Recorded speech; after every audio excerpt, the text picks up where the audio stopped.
paz da igreja, amém? Amém. Amém. Amém. Sempre em nome de Jesus. Glória a Deus. Glórias a Deus. Dá um pouquinho mais de agudo aqui comigo. Glória a Jesus. Glórias a Deus. Aleluias. Aleluias.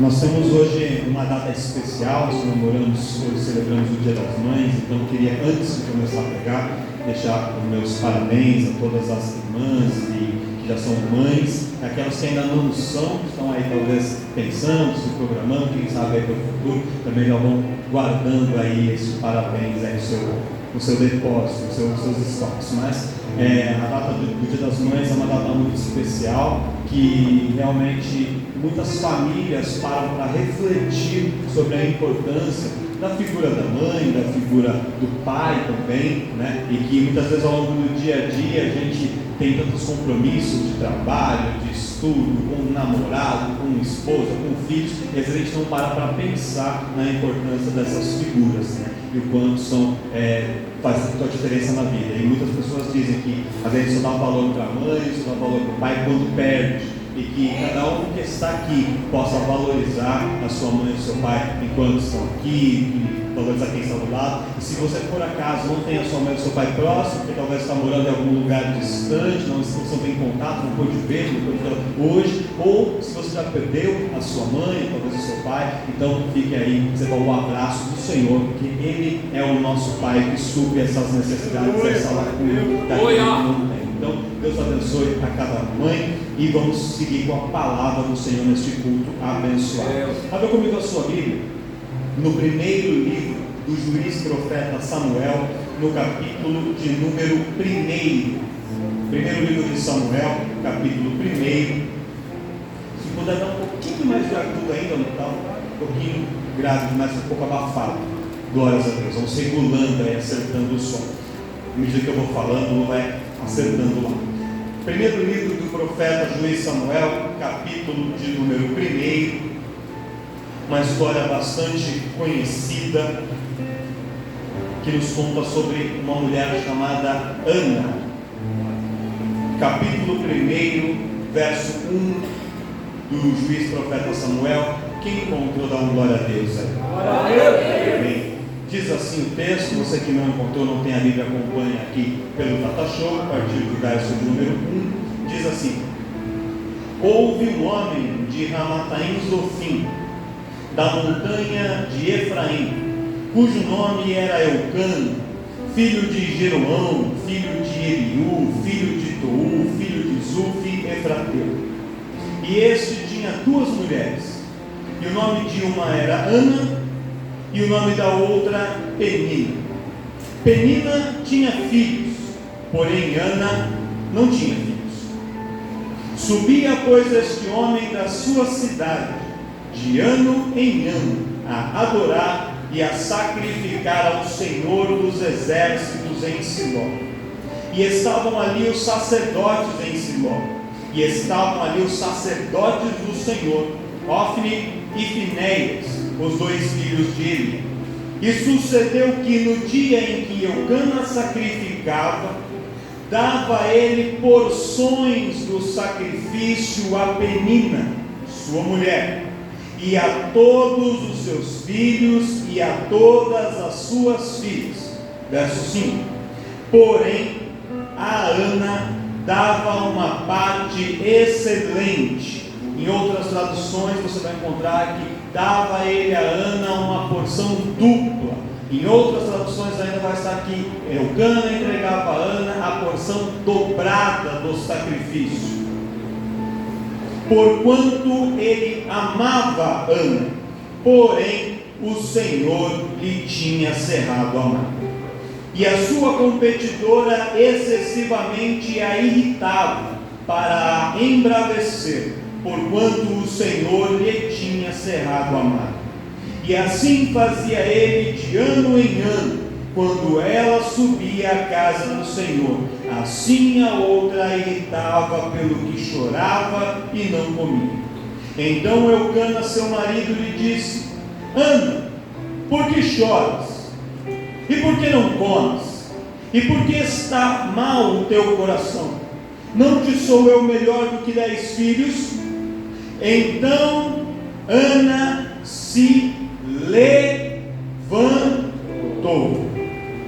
Depois que comeram e beberam em Siló, e Eli, o sacerdote, estava assentado numa cadeira junto a um pilar do templo do Senhor.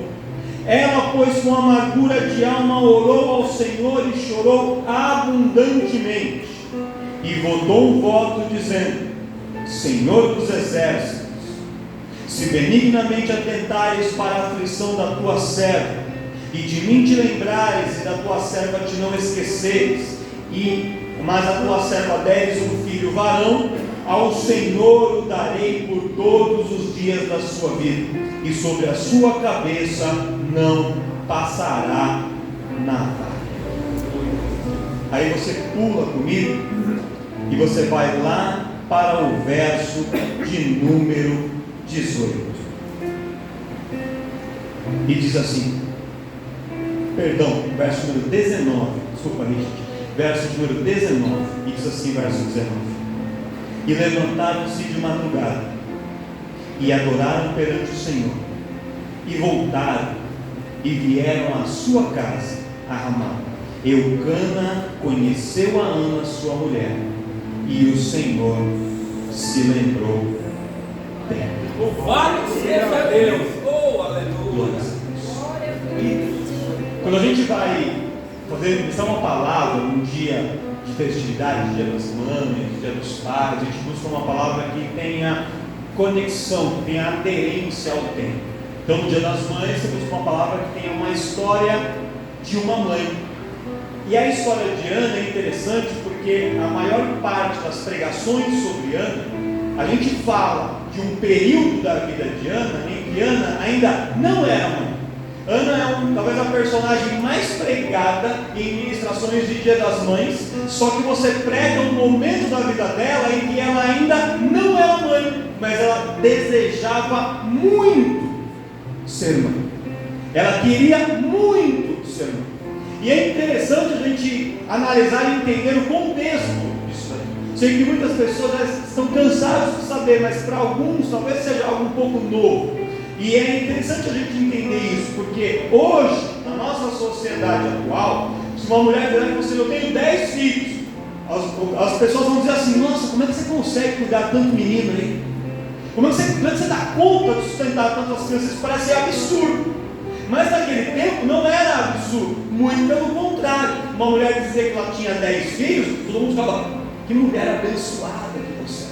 E se uma mulher hoje diz assim, olha, eu tenho 30 e poucos, 40 anos e eu decidi não ter filhos, eu não quero ter filhos. Isso para a sociedade de hoje não é mais um choque. Algumas pessoas até falam, não, mas você devia ter, né? Você tem que pensar bem, mas não é um choque. Aliás, tem muitas mulheres que priorizam a sua carreira, se estabilizar financeiramente, para depois poder pensar em ter filhos uma idade um pouco mais madura, e isso não é um problema. Naquela época, isso era um problema gravíssimo. Por quê? Porque depois do pecado original, quando Eva, seduzida ali pela serpente, convencida pela serpente, ela pega um fruto e ela entrega a Adão. Deus lança sobre Adão a responsabilidade de trabalhar e comer com o suor no seu rosto, e de ser ali o provedor e que ia sustentar a casa e a família. E a mulher, ela teria uma função principal de dar à luz. E ao dar à luz, ela faria isso com dores. Então a guerra do homem, a luta do homem era da porta para fora de casa. Era trabalhando, era enfrentando os inimigos, era trazendo um sustento para dentro de casa. E a guerra da mulher era dentro de casa, cuidando da família. Família essa que ela mesma geraria e colocaria no mundo. Então naquela sociedade patriarcal daquela época, quando uma mulher não gerava filhos, ela era vista como uma mulher amaldiçoada. Era uma mulher que Deus olhou para ela e disse assim, você não tem a minha bênção. Porque se a função principal da mulher era gerar, e essa mulher não gerava filhos, então ela não servia para nada. Era uma mulher praticamente inútil, imprestável. Era assim que se via. E não somente na sociedade israelita, na sociedade hebraica, não, em muitas outras sociedades. Se você for estudar, por exemplo, a cultura grega, que todos falam os gregos, era um povo super desenvolvido, eles criaram a democracia, a medicina e tantas ciências. Para o grego, a mulher não tinha valor praticamente nenhum. A mulher servia apenas para procriar, apenas isso, mais nada. Então uma mulher que não gerava filhos, ela não servia para nada. Então quando Ana, ela conhece Eucana e ela se casa com Eucana, Eucana tinha a expectativa de ter com Ana muitos filhos, e Eucana amava Ana muito. Ele amava muito aquela mulher. Ele casou com ela por amor. Ele amava Ana. Isso é fato incontestável. Diversas evidências no texto nos dão esse indicativo. Bom, só que Eucana, como qualquer homem daquela época, ele queria ter filhos, ter descendentes. E o caso de Eucana ainda tinha um outro agravante, que talvez vocês não saibam e precisam entender. Eucana, eles moravam nas montanhas de Ramataim, Zofim, nas terras de Efraim, na tribo de Efraim, era ali que eles moravam, numas montanhas que tinham. Só que Eucana não era de uma família de efraimitas, Eucana era de uma família de levitas. Ele era da descendência de Corá, ou de Coré. E quem que era Corá? Corá, ele era um levita, que durante o período em que o povo de Israel, tendo saído do Egito, peregrinando pelo deserto na liderança de Moisés, Corá era um cara muito importante, era um cara muito, uma referência dentro do grupo dos levitas ali, que Moisés liderava. E esse Corá, ele se junta com outros dois camaradas, um chamado Dotã e outro chamado Abirão. Olha que nome bonito você pôr no seu filho: Corá, Datã e Abirão. Vai guardando os nomes dos três. Aí eles se juntam e eles vão questionar Moisés. Falam assim: Moisés, por que você acha que você é melhor que nós?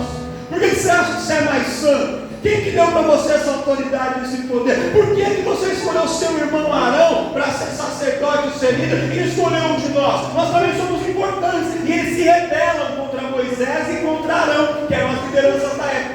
E ali, por causa dessa rebelião, Deus abre uma fenda na terra. Só resumindo a história, Deus abre um buraco na terra, como se a terra abrisse uma boca, e a família Corá, Datã e Abirão, junto com seus bens, com tudo que eles possuíam, e as suas famílias são engolidas pela terra, junto com outros 250 levitas que haviam seguido a sua proposta de rebelião contra Moisés e contra a liderança de Arão. Só que a Bíblia diz, a rebelião está narrada em Números 16, você pode chegar lá depois, mas em Números 26, 10 capítulos para frente, fala que da família de Corá, alguns dos filhos de Corá não morrem, eles são preservados. Então praticamente todo mundo morre, mas alguns dos filhos de Corá escapam. Por quê? Porque se o pai havia se rebelado, se o pai havia seguido um caminho errado, aquele grupo de filhos não havia ido pelo mesmo caminho, havia tentado contrariar o pai, haviam se posicionado de maneira contrária, e por isso foram poupados por Deus. Só que aí veja o contexto: de toda a família de origem levítica, de Corá, de Dotã, todo mundo morre, exceto alguns poucos filhos. Então aquela família que era grande, numerosa, fica reduzida a poucas pessoas. E ali vai ter as descendências, os outros filhos, os netos, a família vai seguindo, e aí a gente chega em Eucana, que era dessa descendência. Então a família de Eucana era uma família pequena comparada aos números de Israel. E Eucana tinha uma preocupação que se ele morresse sem deixar filhos, que essa sua linhagem, que essa sua família desaparecesse. Por isso Eucana tinha uma preocupação muito grande. Ele dizia assim: eu preciso gerar filhos, eu preciso ter filhos, eu preciso ter filhos, eu preciso deixar uma geração, eu preciso deixar uma linhagem, eu preciso deixar uma descendência para dar continuidade na obra. Na minha família lá atrás foi complicado, muita gente já morreu, eu tenho essa responsabilidade de gerar filhos. E ele tinha essa preocupação. Aí o que acontece? Ele casa com Ana, só que Ana não gera filhos. E aí quando Ana não gera filhos, havia a possibilidade, repete comigo assim, possibilidade de um mesmo homem que era casado com uma mulher que não gerava filhos, tomar uma outra mulher, para que essa outra mulher lhe gerasse descendentes. E aí isso poderia ocorrer basicamente de duas maneiras. Poderia ser uma escrava da mulher, uma serva dela, como foi no caso de Sara e Agar. Agar era serva de Sara. Então a Sara dá Agar para Abraão ter relações com ela. Quando nasce o filho de Agar não era de Agar. O filho de Agar pertencia a Sara, porque a Sara era dona e Agar era propriedade de Sara. A outra possibilidade é: o homem poderia escolher uma outra esposa, escolher uma outra mulher. E aí, quando ele escolhia uma outra mulher, ele contraía um segundo casamento. Só que veja, por que eu frisei a palavra possibilidade? Deus nunca disse, Deus nunca recomendou, Deus nunca falou que era legal, que era bacana, que era bom que isso fosse feito. Esse costume de um homem que tinha casado com uma mulher que não tinha filhos, arrumar uma outra mulher, era um costume dos outros povos, dos povos pagãos. Só que quando Israel começa a conviver, por exemplo, aonde a Sara aprendeu isso? Foi do tempo que ela e Abraão desceram para o Egito. Sara aprende isso lá no Egito, não aprendeu na palavra de Deus. Só que aí ela aprende lá no mundo e ela traz esse costume para dentro da sua casa. Olha que perigo vem quando a gente pega a palavra de Deus e pega os costumes do mundo e tenta trazer as coisas do mundo para tentar encaixar com as coisas, para tentar mesclar. Não, mas o mundo faz isso. Não, mas lá no mundo é assim. Mas lá no mundo funciona para eles, não funciona para a gente. Deus nos chamou para ser diferente, para fazer a diferença. Se você quer ser igual a todo mundo, fica lá no mundo. Deus nos chamou para ser diferente, para fazer a diferença. Você consegue olhar para um irmão, para uma irmã e dizer assim: Deus te chamou para ser diferente. Deus te chamou para fazer a diferença. A gente se veste diferente, a gente fala diferente, o nosso namoro é diferente, o casamento do crente é diferente, a vida do crente é diferente, porque Deus nos chamou para ser diferente e para fazer a diferença. Segura aí, mais uns 15 minutos eu começo a pregar para você, só contando a história. Vai, paciência. Eu sou meio devagar, né? Tem paciência? Tem paciência? Você aguenta? Então, vamos lá. Aí, ele podia escolher. E aí, o Eucana escolhe casar com uma outra mulher. Quem? Penina. Você sabe quem que era a família de Penina? Eu também não. Não tenho obrigação de saber tudo também. Já pesquisei muita coisa. Não sei. Não vou inventar tudo. Não sei. Então a gente não sabe. Não aparece. Penina. Você vai casou. E aí a Penina gera para Eucana filhos e filhas. A história diz que ela gera, se eu não me engano, de 7 filhos para ele. E a Penina começa a dar vários filhos. E a Ana continua sem gerar filhos. Só que o texto bíblico nos diz aqui que Ana não era estéril por uma questão física. Ela não tinha um problema, um útero que era fechado. Não era. A questão era que Deus, presta atenção, Deus havia cerrado a madre de Ana. Ana não tinha filhos, ela estava saudável. Se ela fosse hoje nos melhores hospitais que fizesse um exame, o médico ia olhar o exame e dizer assim: não tem nada, senhora, está tudo normal. E o problema também não estava com o Eucana, porque o Eucana tinha um monte de filhos com a Penina. Então o casal estava fisicamente apto a gerar filhos. Todas as condições naturais permitiriam que eles gerassem filhos. Mas por que eles não tinham filhos? Porque Deus, que está no controle de todas as coisas, Ele tem um propósito. E às vezes Deus pega o controle e a gente quer acelerar, e Ele aperta o pause e fala assim: vou pausar a sua história aqui nesse momento um pouquinho, porque eu tenho algo para trabalhar. E depois, quando eu concluir, eu retomo e faço a história andar de novo. E a gente quer que Deus aperta o play e que Deus faz a história andar. Só que às vezes Deus paralisa a história e a gente não entende na hora, mas lá na frente a gente vai entender o porquê é que Deus fez da maneira como Ele fez. E Deus me trouxe aqui para, através da história de Ana, pregar para pessoas, para mães, para pais, para jovens, para idosos, para crianças, para poder você entender que Deus tem um propósito na situação que você está passando. Você pode não estar entendendo agora, mas você vai entender vai, através dessa situação, fazer algo grande, algo tremendo, algo maravilhoso, e o nome dele será glorificado. Deus cerrou o amado de Ana, e ele não tinha filhos. E Eucana, ele subia anualmente ao templo que ficava nessa época em Siló. O templo de Jerusalém ainda não havia sido construído, o templo era em Siló, e ficava cerca de 50, 60 quilômetros de distância, muita subida, uns morrão para subir.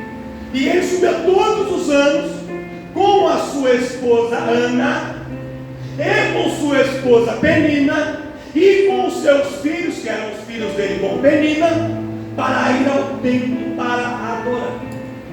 E aí a Bíblia diz, olha que interessante, a Penina e a Ana, a gente não tem informações de como era a convivência delas no dia a dia. É provável que elas não convivessem se vendo diariamente, como se na propriedade de Eucana um morasse numa casa e a outra morasse em outra casa. Elas não se viam muito, mas nesse momento de ir para o templo, nessa peregrinação de 50, 60 quilômetros, vai uns 3 dias de caminhada, até um pouquinho mais, eles iam caminhando para chegar até o templo, ficavam lá, faziam a celebração e depois retornavam. Nesse momento, as duas eram obrigadas a conviver, a ficar perto. E ali, olha que interessante, essas festas eram celebrações de gratidão. Eles iam para levar uma oferta para agradecer a Deus pela prosperidade, pela colheita, porque Deus tinha guardado a vida deles, por tudo isso. E aí quando elas iam subir naquela celebração para agradecer, junto com o Eucana, a Penina ia segurando os meninos, arrastando outros meninos, e os outros meninos segurando outros meninos, e todo mundo junto. E ela dizia assim: ai, Ana, tão difícil a minha vida com 7 filhos, viu? Meu Deus. Ai, complicado, né? Ai, para você tá fácil, não tem nenhum, né? E quando ela falava isso, o coração de Ana, ó, aleluia. porque aquilo para Ana era algo que machucava, e a Penina sabia. A Penina sabia que palavras ela dizia para ferir a Ana, para machucar a Ana, e ela fazia aquilo de propósito. Tem pessoa, irmão, que às vezes nos fere sem perceber, mas tem pessoa que faz de... Quem já foi ferido de propósito por alguém? Quem já foi? Quem já passou por uma situação que alguém te ataca, te oprime, te humilha, e aquilo dói?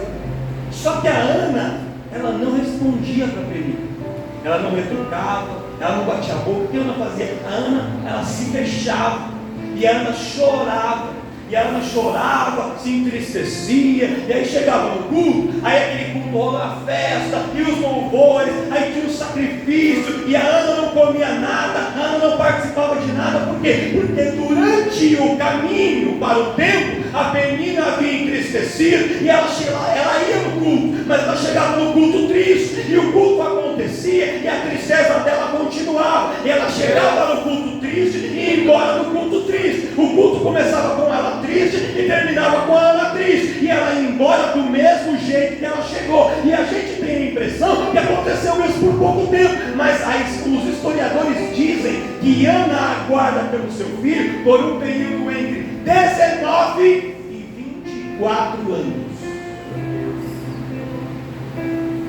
Não foi o período. De onde vem essa conta? Geralmente um casal, quando a mulher não tinha filhos, eles tentavam ter filhos durante 10 anos. Depois de 10 anos sem sucesso, aí é que o cara ia arrumar outra mulher. Depois que era uma outra mulher e casava, começava a ter filhos. Penina já tinha 7.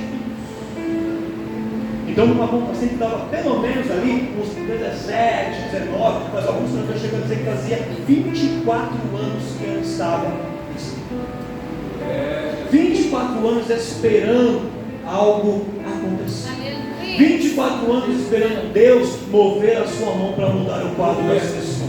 19, 20, 24 anos aguardando o Senhor fazer um rebuliço. Eu sei que tem pessoas que entraram aqui que estão há muito tempo aguardando o mover de Deus. E Deus manda te dizer: o mesmo Deus que fez um milagre na vida de Ana, Ele está aqui neste lugar nesta noite. E é uma marcou um encontro com você. E o mesmo poder que ele tinha para abrir a madre de Ana, ele ainda tem para abrir as portas para você, para restaurar casamento, para poder curar enfermidades, para levantar ministérios e para fazer milagres. O Deus Todo-Poderoso, ele está aqui neste lugar nesta noite para não pegar qualquer coisa.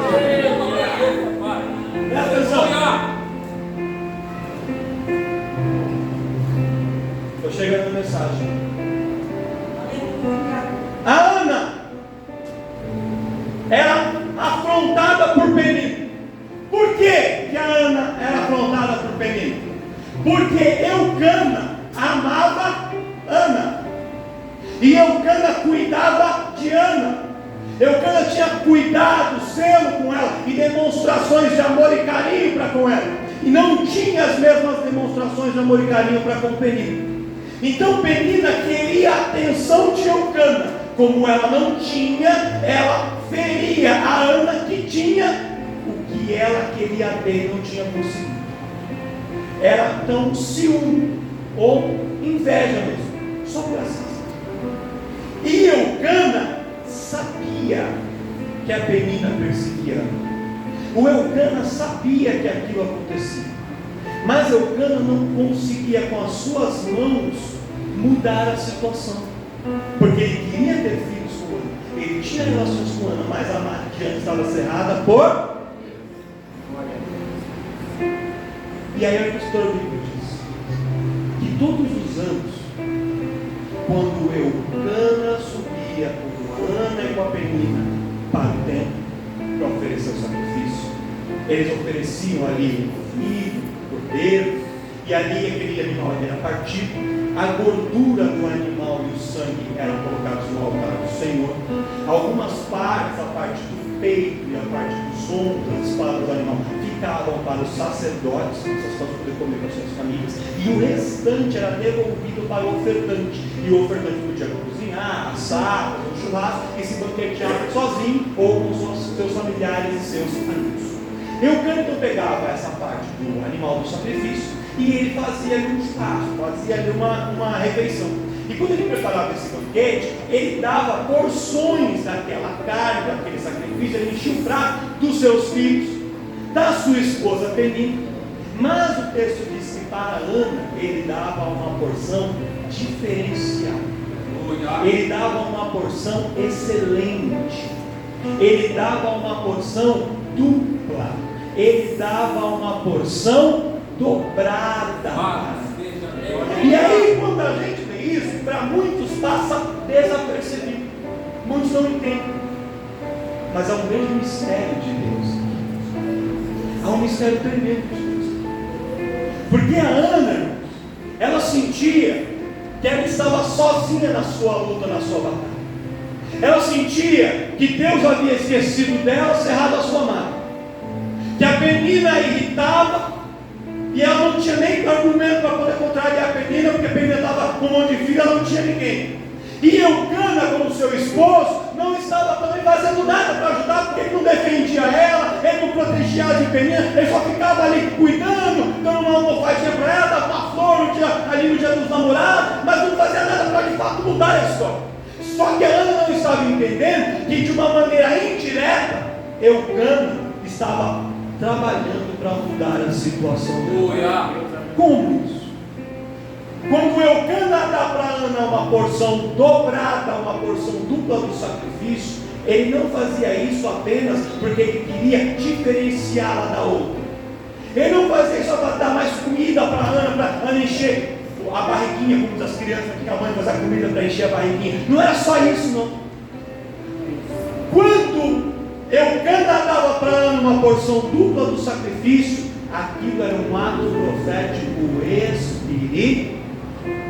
Por quê? Porque se uma mulher estivesse grávida e subisse no sacrifício, o homem, quando ia dar comida, a refeição para aquela mulher, ele dava para aquela mulher uma porção, que era a porção para ela e era a porção para o filho que estava no ventre. Você olhava para o ventre de Ana e não tinha nada, mas Eucana dizia: eu já estou tratando ela como se grávida ela estivesse. Ela olhando para ela parece que não tem nada, mas eu sei que ela quer ter um filho e eu quero ter um filho com ela, e olhando a acontecendo, mas eu vou tratar ela como se ela já estivesse grávida. Eu vou tratar ela como se o milagre já estivesse acontecendo. Eu vou cuidar dela como se ela já estivesse gerando. E quando ele trata ela espiritualmente dessa forma, ele faz isso no primeiro ano, faz isso no segundo ano, faz isso no terceiro ano, faz isso no quarto ano, e parece que nada está acontecendo. Mas todos os anos, quando ele subia, Eucana tratava a Ana como se dizendo: Ana, você subiu aqui sem nenhuma criança no seu ventre aos olhos dos homens, mas diante de Deus eu já vejo você como uma criança aí dentro desse ventre, e profeticamente eu já vou te dar a porção dobrada para você se alimentar. E ele foi semeando isso dentro dela, ele foi trazendo essa palavra, ele foi gerando esse ato profético. A Ana talvez não entendesse, a Ana talvez não compreendesse, mas no reino espiritual algo começa a se movimentar, algo começa a se mover, e ali a Ana, ela vai por um momento se entristecendo, se abatendo, e Eucana semeando, Eucana profetizando, Eucana orando, Eucana intercedendo, Eucana cuidando, e ela não está entendendo, pensando que está sozinho, mas havia alguém que estava trabalhando a favor dela, para Deus gerar a bênção no seu ventre. E em determinado momento em que Penina joga Ana ali espiritualmente e moralmente no chão, com uma provocação pior do que nos outros anos, teve um momento em que Penina provocou tanto Ana, irritou tanto a Ana, que ela perdeu o rumo. Ali o Eucana chegou perto e falou: Ana, até quando você vai ficar assim? Até quando você vai se deixar bater? Até quando você vai ficar de cabeça baixa? Você pode não estar entendendo,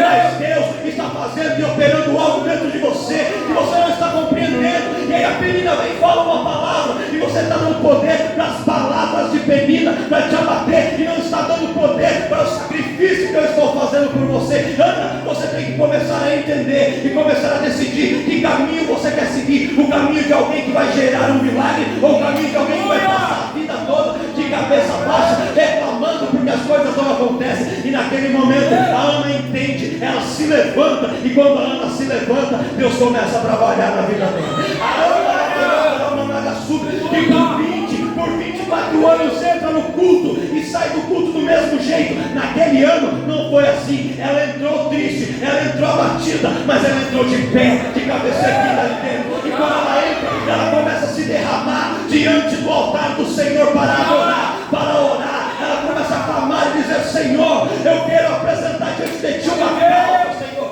O Senhor deu para Penina um monte de filhos, e para mim o Senhor não deu. Mas eu quero te dizer uma coisa: se o Senhor me der um filho, e um filho homem, um filho varão, eu não vou nem ficar com ele, eu vou devolver ele para o Senhor. Mas quando isso acontecer, eu vou entender que de fato há um Deus que zela por mim, há um Deus que cuida de mim. Eu vou entender que verdadeiramente o Senhor tem um projeto na minha vida, e que até agora esses 20 e tantos anos de sofrimento não foram em vão. A Ana então ora. Quando ela acaba de orar, o sacerdote ele vai até ela, e ele ainda zomba, fala: mulher, você parece alguém que está bêbada, que está embriagada, porque você não ora com palavras inteligíveis, somente seus lábios se movem. E ela fala: sacerdote ali, você tem que entender uma coisa: quando a gente está amargurada de alma e de espírito, você não ora para uma oração bonita para ninguém ver, você ora com o coração para Deus entender. E essa é a oração que move o coração de Deus. Não adianta subir, pegar o microfone, fazer uma oração com palavras lindas, palavras bonitas,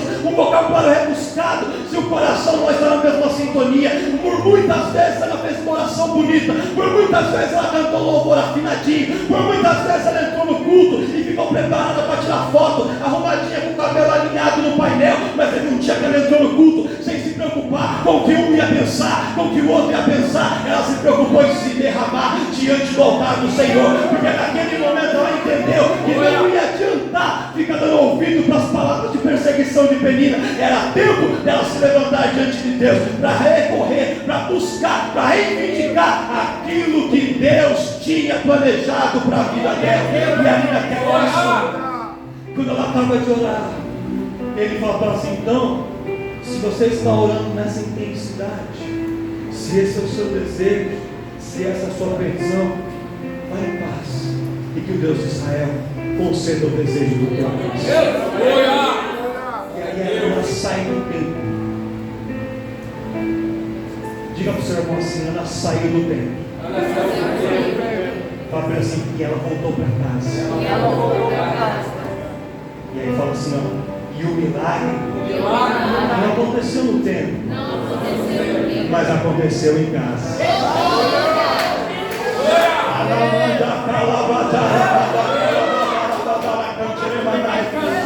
Ela foi no templo ela muda de atitude, no templo ela se levanta, no templo ela ora, no templo ela se derrama, no templo ela recebe a palavra profética, e depois de receber tudo isso, fortalecida, renovada, ela volta para casa. Sabe por quê, irmãos? Deus não quer apenas operar milagre na sua vida aqui, Deus não quer que você apenas chore aqui, se alegre aqui. O verdadeiro milagre é o que Ele quer fazer dentro da sua casa, no meio da sua família, no seu dia a dia. O maior milagre do crente não é no domingo à noite, na hora do culto, é na segunda-feira pela manhã, quando ele levanta e o inimigo quer dizer para ele que é mais uma semana de derrota, e ele vai olhar na cara do diabo e dizer assim: não é semana de derrota. Tem muitas pessoas agora que estão chorando por causa das enchentes da sua cidade, e eu sou um privilegiado, porque aqui onde eu estou, eu tenho a minha casa, eu tenho a minha família, eu tenho saúde. Eu quero agradecer ao Senhor. A minha semana será uma semana de vitória diante da presença de Deus, e você começa a mudar de atitude e coloque em prática isso dentro da sua casa, coloque em prática isso na sua vida cotidiana, e aí é lá dentro de casa que o milagre de Deus vai acontecer.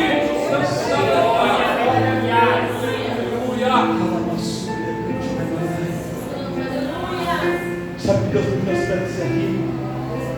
Através do exemplo dessa mulher que queria ser cura, e que depois de 9 meses desse evento, segura seu filho sobre os braços.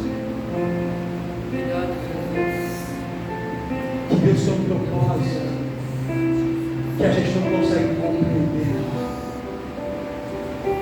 e só quando o tempo passa na frente que a gente consegue entender o porquê de Deus. Pensa comigo. Ana era crente há 20 anos atrás, sim ou não? Eucana já começa a apresentar o sacrifício da mesma porção dobrando há 20 anos atrás, sim ou não? Por que Deus não fez lá atrás? Deus não tinha poder?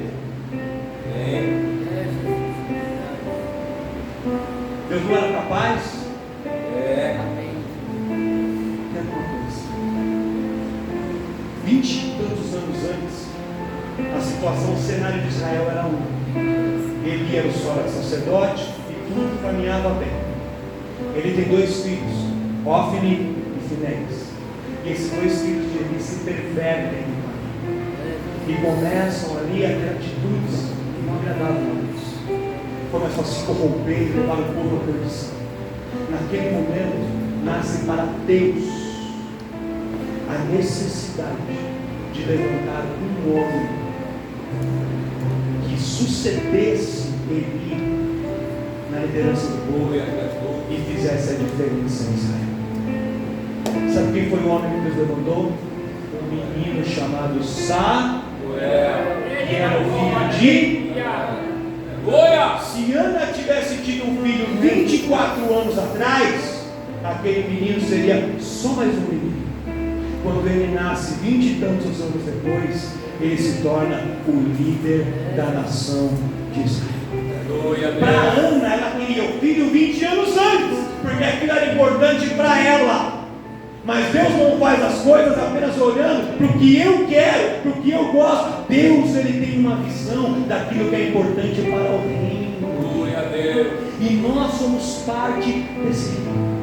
Você não entende, irmão? Você fala: eu quero isso para agora, eu quero isso para hoje. Mas para hoje, para Deus, não faz diferença talvez Ele te entregar o que você quer daqui a 1 ano, daqui a 2 ou daqui a 10. Vai fazer toda a diferença. Às vezes você quer casar hoje, Deus fala: mas não é hoje, é daqui a 6 meses, é daqui a 1 ano, é daqui a 10. Eu queria entrar numa multinacional, trabalhar hoje, eu queria entrar na faculdade hoje, eu queria comprar meu carro hoje. Deus fala: não é hoje. Aleluia! Por quê? Você não vai entender hoje, mas você vai entender Glória a Deus! O milagre, ele não é algo que nasce, o milagre é algo que é gerado. É como dentro do ventre, ele vai crescer. A mulher não engravida e no dia seguinte tem um filho. Aquele filho vai crescer. E se ele for tirado antes da hora, pode ser um problema sério. E se ele for tirado depois, pode ser um problema sério. Tem que ser no momento. E a mãe nem sabe qual é o momento certo. O médico às vezes nem sabe qual é o momento certo. Quem escolhe quem vai nascer é a própria criança. Pai, chegou minha hora, hein? Ó. Segura aí, estou chegando. Deus está no controle dessas coisas. Você não entendeu ainda por que o marido não se converteu.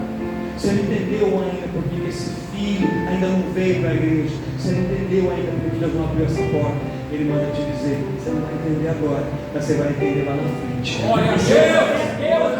Eu só para satisfazer a tua vontade. Quando eu fizer lá na frente, eu vou fazer para um propósito maior, para o meu reino ser exaltado. Se coloca de pé. Vamos adorar o Senhor comigo. Durante esse louvor, eu quero que você adore. Coloca diante do Senhor as causas que você tem, que você quer.